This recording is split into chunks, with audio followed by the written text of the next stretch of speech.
Hello everyone, welcome back to our YouTube channel Nishchay Commerce. I am Diya Bora. I have secured All India rank 26 in CA Inter May 23 examinations. I'm currently doing my articleship in KPMG. So, मेरा costing में score was 94 and in this video we'll see how you should approach costing as a subject. Last 3-4 months में क्या strategy होनी चाहिए and last 1.5 day में पूरा syllabus कैसे cover करें. So, without any delay, let's start. Costing ये as a subject एकदम लॉजिकल एंड कंसेप्चुअल है. कॉस्टिंग में अगर अच्छा स्कोर करना है ना तो कंसेप्चुअल क्लैरिटी बहुत ज़्यादा इंपॉर्टेंट है. पूरे कॉस्टिंग के सिलेबस में बहुत सारे फॉर्मूलाज हैं. स्पेसिफिकली वो marginal costing and standard costing वाले हैं पोर्शन में. बट सिंपल है. इन फॉर्मूलाज को मगअप करोगे तो उनमें कंफ्यूज हो जाओगे. The best way out here is understanding the logics behind them. And अगर आप फॉर्मूलाज के पीछे के लॉजिक्स कंसेप्ट को समझोगे ना तो आप उनको इजीली याद कर पाओगे. एंड एट द एंड जब पेपर हाथ में आएगा, जब पेपर में नए क्वेश्चंस आएंगे जो अपन ने पहले कभी देखे नहीं है, तो फिर उनको टैकल करने में कंसेप्ट ही हेल्प करेगा. तो फिर डे वन से ही फोकस करो कंसेप्ट पे than just mugging up things. Another point is practice. Costing pure practical subject. इसमें तेरे वैसे भी बहुत कम आता है. कॉस्टिंग में if you want to score pretty well then practice is the most important thing. And main point is कि जब प्रैक्टिस कर रहे हो ना तो पेन एंड पेपर लो एंड क्वेश्चंस लिख के सॉल्व करो. There like many people who just go through the question and they feel कि हाँ यार ये तो मुझे आ रहा है. बट ऐसे नहीं होता. जब तक आप लिख के सॉल्व नहीं करोगे तब तक यू विल नॉट रियलाइज कि कहाँ पे छोटी छोटी मिस्टेक्स हो रही है.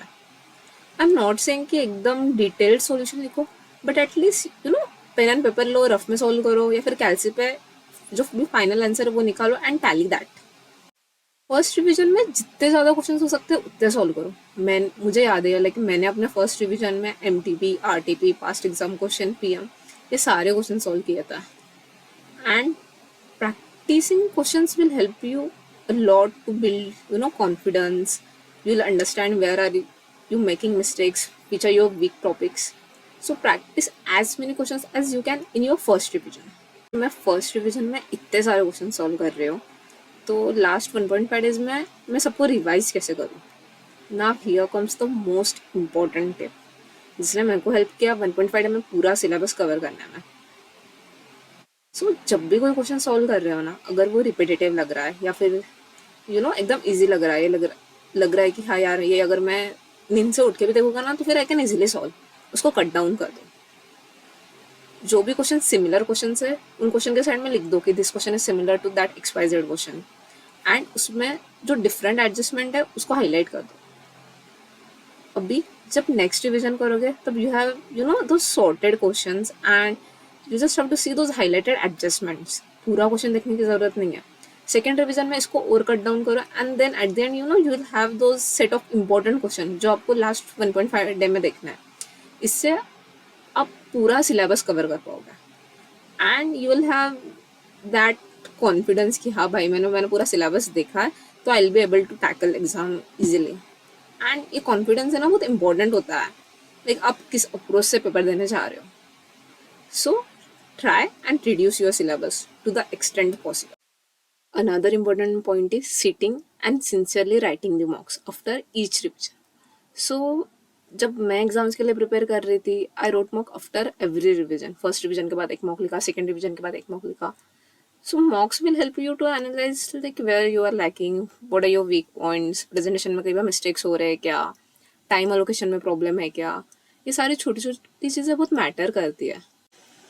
कॉस्टिंग में थेरी की बात करें तो थेरी ऑप्शनल आता है. एंड अगर आप अपने प्रैक्टिकल में एकदम कॉन्फिडेंट हो तो फिर आप थेरी को स्किप भी कर सकते हो क्योंकि थेरी लाइक बहुत ज़्यादा थेरी और थेरी में इतना ज़्यादा टाइम इन्वेस्ट करने का सेंस नहीं बनता है.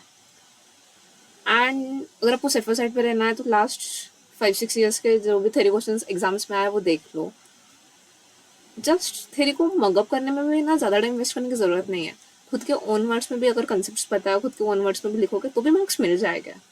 फिर my suggestion would be don't waste too much time on theory.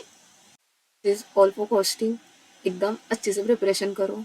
And एक चीज़ याद रखना, On the result that when you'll see pass on your mark sheet and that proud feeling on your parents' face, you'll feel all these sleepless nights are worth it. Give your best and all the best for your preparations and exams. Thank you.